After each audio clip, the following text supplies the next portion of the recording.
All right, here's another one for you.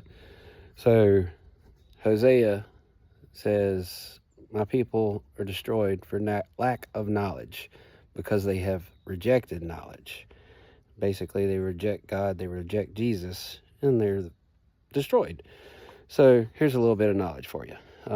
So according to the mathematical probability of the Big Bang, the odds of us being here is 1 in a trillion. So that's 10 to the 18th power. So a 1 with 18 zeros. But they say it's only an estimate due to their limited understanding of abiogenesis. So if you don't know what abiogenesis means, that is life from non-life. They use fancy words and phrases like limited understanding, basically saying we don't know how it worked because it didn't work. The only way it works is God saying it happens. God spoke, we're here.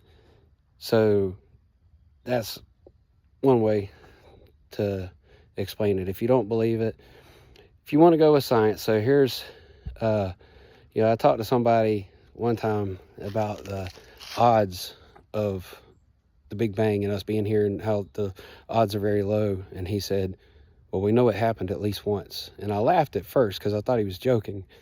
And I realized he was serious. I was like, okay, so that's like me saying I magically shrunk myself and sent myself to your phone. And you're sitting here watching me in your phone. So that must be how it happened, right? It doesn't make sense to me, but I try to be patient. So evolution, Big Bang, carbon dating, they all go off of assumptions, right? And so people want to say things like, oh, carbon dating. And it sounds great, sounds smart.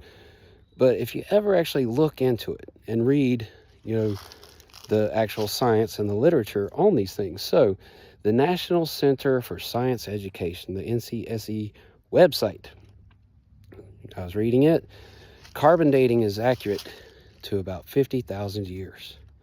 Yet when I was in school, they said, oh, dinosaur bones, we carbon date them and they're millions of years old. But the website says, no, 50,000 years. But if you keep reading lower, there's a Q&A section. And one of the questions was, hey, coal, oil, and natural gas are all supposed to be millions of years old. So how is there carbon-14 in them? The answer, very simply, it's only accurate to 20,000 years, and that's just contamination. Well, if it's contamination, then how do you know all your other readings are accurate? So, again, where did carbon dating come from? All right, you want to trust the science? Let's trust the science and what they say. So carbon dating was developed in the late 1940s. When exactly, I can't find. But they said that in the future, we won't be able to carbon date modern stuff. A Viking tunic will read the same as a modern day t-shirt because of what they call the bomb effect, all right? With all the nukes we've been lighting off. Well, when was the first nuclear bomb? Oh, that was tested July 16th, 1945. So they developed carbon dating at the same time they were doing nukes.